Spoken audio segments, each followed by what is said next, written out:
श्री भागवत सुधा सागर चतुर्दश स्कंद दूसरा अध्याय। सज्जनों, आज आपको भगवान शिव और दक्ष प्रजापति का मनोमालिन्य की कथा की सुनाऊंगा। आप इस चैनल को लाइक एंड सब्सक्राइब जरूर करें। कथा सुनिए। विदुर जी ने पूछा, ब्राह्मण प्रजापति दक्ष तो अपनी लड़कियों से बहुत ही स्नेह रखते थे, फिर उन्होंने अपनी कन्या सती का आदर करके शीलवानु में सर्वश्रेष्ठ श्री महादेव से द्वेष क्यों किया? महादेव जी भी चराचर के गुरु, वैर रहित शांत मूर्ति, आत्माराम और जगत के परम आराध्य देव हैं। उनसे भला कोई क्यों बैर करेगा? भगवान, उन ससुर और दामाद में इतना द्वेष कैसे हो गया जिसके कारण सती ने अपने दुस्तज प्राणों तक की बलि दे दी? यह आप मुझसे कही। श्री मैत्री जी ने कहा, विदुर जी, पहले एक बार प्रजापति के यज्ञ में सब बड़े बड़े ऋषि, देवता, मुनि और अग्नि आदि अपने अपने अनुयायियों के सहित एकत्र हुए थे। उसी समय प्रजापति दक्ष ने भी उस सभा में प्रवेश किया। वे अपने तेज से सूर्य के समान प्रकाशमान थे और उस विशाल सभा भवन का अंधकार दूर किए देते थे। उन्हें आया देख ब्रह्मा जी और महादेव जी के अतिरिक्त अग्नि पर्यटन सभी सभासद उनके तेज से प्रभावित होकर अपने अपने आसनों से उठकर खड़े हो गए।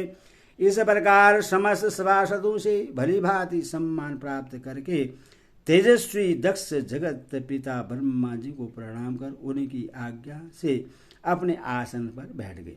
परंतु महादेव जी को पहले से ही बैठा देख तथा उनसे अभ्युत्थानादि के रूप में कुछ भी आदर न पाकर दक्ष उनका यह व्यवहार सहन न कर सके। उन्होंने उनकी ओर टेढ़ी नजर से इस प्रकार देखा मानो उन्हें वे क्रोधाग्नि से जला डालेंगे। फिर कहने लगे, देवता और अग्नियों के सहित समस्त ब्रह्म ऋषिगण, मेरी बात सुनो। मैं ना समझी या द्वेषवश नहीं कहता, बल्कि शिष्टाचार की बात कहता हूँ। यह निर्जय महादेव समस्त लोकपालों की पवित्र कीर्ति को धूल में मिला रहा है। देखिए, इस घमंडी ने सत्पुरुषों के आचरण को लाछित एवं मटिया मेट कर दिया है। बंदर के से नेत्र वाले इसने सत्पुरुष के समान मेरी सावित्री शरीर की मृगनयनी पवित्र कन्या का अग्नि और ब्राह्मणों के सामने पाणी ग्रहण किया था, इसलिए यह एक प्रकार से मेरे पुत्र के समान हो गया है। उचित तो यह था कि यह उठकर मेरा स्वागत करता, मुझे प्रणाम करता, परंतु इसने वाणी से भी मेरा सत्कार नहीं किया। आज जिस प्रकार शूद्र को कोई वेद पढ़ा दे, उसी प्रकार मैंने इच्छा न होते हुए भी भाईवश इसको अपनी सुकुमारी कन्या दे दी। इसने सदकर्म का लोभ कर दिया। यह सदा अपवित्र रहता है, बड़ा घमंडी है और धर्म की मर्यादा को तोड़ रहा है। यह प्रेतों के निवास स्थान भयंकर शमशानों में भूत प्रेतों को साथ लिए घूमता रहता है। पूरे पागल की तरह सिर के बाल बिखरे नंग धड़ंग भटकता है, कभी हंसता है, कभी रोता है। यह सारे शरीर पर चिता की अपवित्र भस्म लपेटे रहता है। गले में भूतों के पहनने योग्य नरमुंडों की माला और सारे शरीर में हड्डियों के गहने पहने रहता है। यह बस नाम भर का ही शिव है, वास्तव में है पूरा अशिव, अमंगल रूप। जैसे यह स्वयं मत वाला है, वैसे इससे मत वाले ही प्यारे लगते हैं।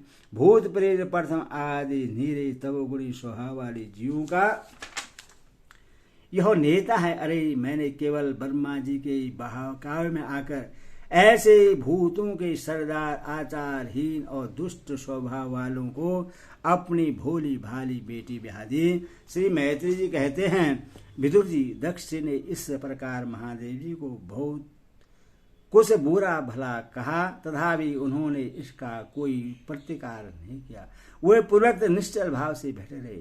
इसे दक्ष के क्रोध का पारा और भी ऊंचा चढ़ गया और वे जल हाथ में लेकर उन्हें सांप देने को तैयार हो गए। दक्ष ने कहा, यह महादेव देवताओं में बड़ा ही अधम है। अब से इसे इंद्र, उपेंद्र आदि देवताओं के साथ यज्ञ का भाग न मिले।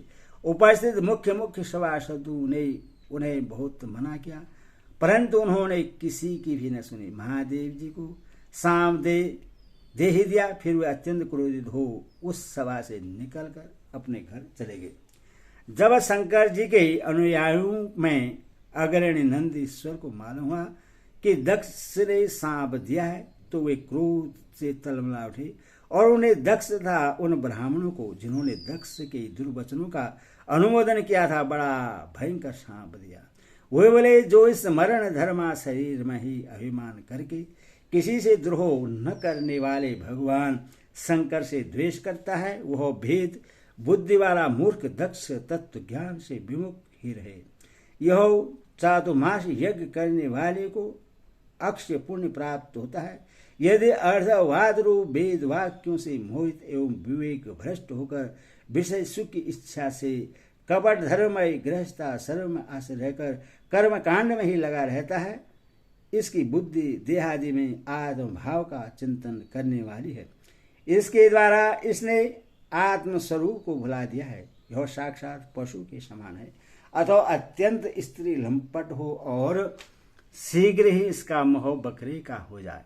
यह मूर्ख कर्म मई अविद्या को विद्या समझता है।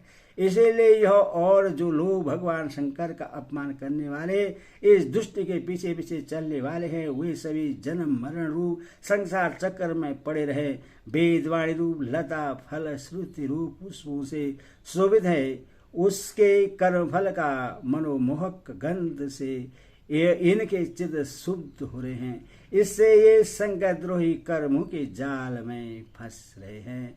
ये ब्राह्मण लोग भक्ष्याभक्ष के विचारों को छोड़कर केवल पेट पालने के लिए ही विद्या तप एवं व्रतादि का आश्रय ले तथा धन शरीर और इंद्रियों के सुख को ही सुख मानकर उन्हीं के गुलाम बनकर दुनिया में भीख मांगते भटक रहे हैं।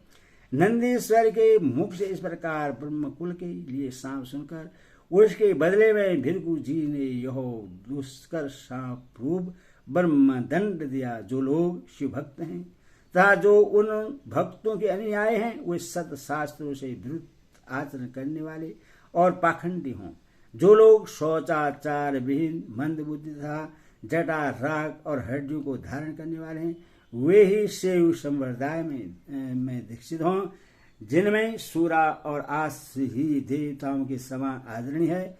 अरे तुम लोग तो धर्म मर्यादाओं के संस्थापक एवं वर्ण सरमियों के रक्षक वेद और ब्राह्मण की निंदा करते हो। इससे मालूम होता है कि तुमने पाखंड का आश्रय ले रखा है। यह वेद मार्ग ही लोगों के लिए कल्याणकारी और सनातन मार्ग है।